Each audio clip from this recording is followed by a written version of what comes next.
Hello students, bless you all. आप लोगों का इंतज़ार खत्म हुआ। मैं सुधा पांडे, आपकी हिंदी शिक्षिका, आज हिंदी अनुगूंज पाठमाला कक्षा 6 के चैप्टर 1, जिसका नाम है मेरी भी आभा है इसमें, को लेकर के उपस्थित हुई हूँ। स्टूडेंट्स, काफ़ी टाइम से आप लोगों के मैसेज और कमेंट्स आ रहे थे कि मैम क्लास 6 की वीडियोस अपलोड करिए, तो मैं इस पे वर्क कर रही थी और अभी मैंने क्लास 6 की वीडियोस अपलोड करना स्टार्ट कर दिया है। तो इस वीडियो में हम लोग इस चैप्टर के पाठ परिचय एवं इस चैप्टर के कवि परिचय को पढ़ेंगे। ये चैप्टर जो है वो एक प्रकार की कविता है, मीन्स पोयम है। तो हम इस चैप्टर में पहले पाठ परिचय को एवं कवि परिचय को पढ़ेंगे, फिर नेक्स्ट जैसे हम लोग पढ़ते आते हैं, मीन्स क्लास 6 की, क्लास 7th की, क्लास 8th की और क्लास 4th की वीडियोस को क्रम वाइज पढ़ते हैं, वैसे इस चैप्टर और इस क्लास की वीडियोस को भी हम लोग पढ़ेंगे। ठीक है, तो चलिए स्टूडेंट्स, हम इस चैप्टर के पाठ परिचय को, इसके जीवन मूल्य को पढ़ते हैं, फिर हम इस चैप्टर के कवि परिचय को पढ़ेंगे। इस चैप्टर का पाठ परिचय क्या है? संसार की प्रगति और विकास में दुनिया को सुंदर और धनधान्यपूर्ण बनाने में प्रत्येक मनुष्य की सोच विचार, आकांक्षा और परिश्रम का बड़ा महत्व है। इसलिए कवि अपने प्रतिनिधि के रूप में इनमें अपनी आभा अर्थात अपनी भागीदारी देख रहा है। इसका जीवन मूल्य क्या है? अपने जीवन में हमें सदैव सक्रिय रहना चाहिए, यानी कि हमेशा क्या करना चाहिए? अपने लाइफ में हमेशा क्या करना चाहिए? हमेशा एक्टिव रहना चाहिए। उत्साहपूर्वक आसपास की सभी गतिविधियों में भाग लेना चाहिए।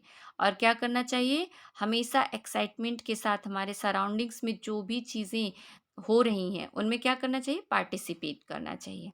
ठीक है? अब हम इस चैप्टर के कवि परिचय को पढ़ते हैं। ठीक है? इस चैप्टर के जो कवि हैं उनका नाम है नागार्जुन। तो हम नागार्जुन जी के विषय में जानते हैं। नागार्जुन का जन्म 30 जून 1911 को मधुबनी, बिहार में हुआ। वे हिंदी और मैथिली के अप्रतिम और लेखक और कवि थे।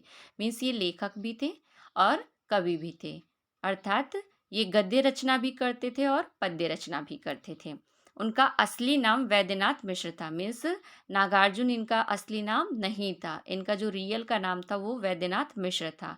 परंतु हिंदी साहित्य में उन्होंने नागार्जुन और मैथिली में यात्री उपनाम से रचनाएं की। यानी कि जो ये रचनाएं करते थे ये अपने उपनाम से करते थे, अपने रियल नेम से नहीं करते थे।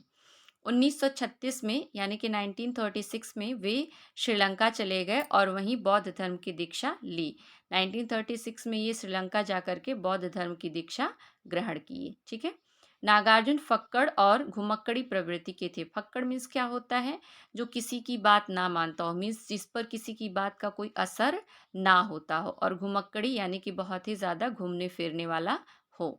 ठीक है, तो वो फक्कड़ और घुमक्कड़ी प्रवृत्ति के थे।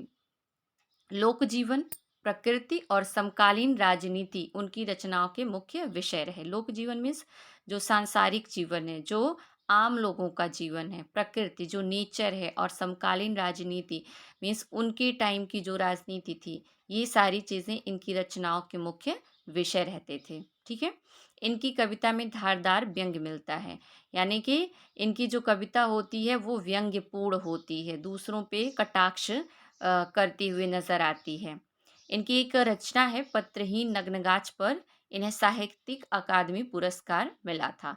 यानी कि इनकी एक जो रचना है पत्र नग्नगाछ, इस पर इन्हें साहित्य अकादमी पुरस्कार मिला था।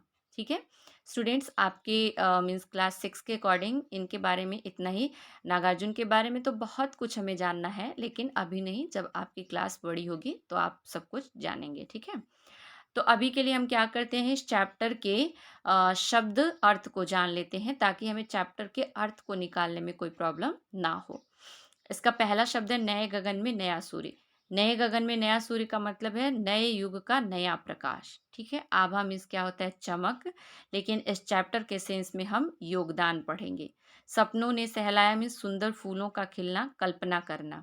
प्राणों ने नहलाया मतलब तन मन की शक्ति से सींचना। ठीक है।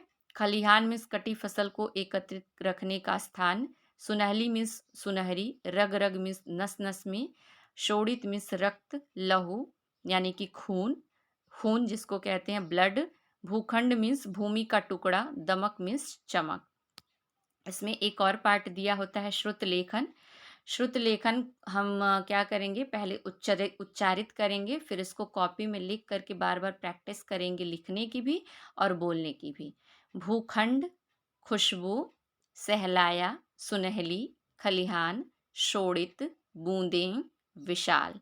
ठीक है, अब हम नेक्स्ट वीडियो में अपने इस चैप्टर के अर्थ को पढ़ेंगे। ठीक है, मिलते हैं नेक्स्ट वीडियो में इसी चैप्टर के भावार्थ के साथ। तब तक के लिए बाय बाय।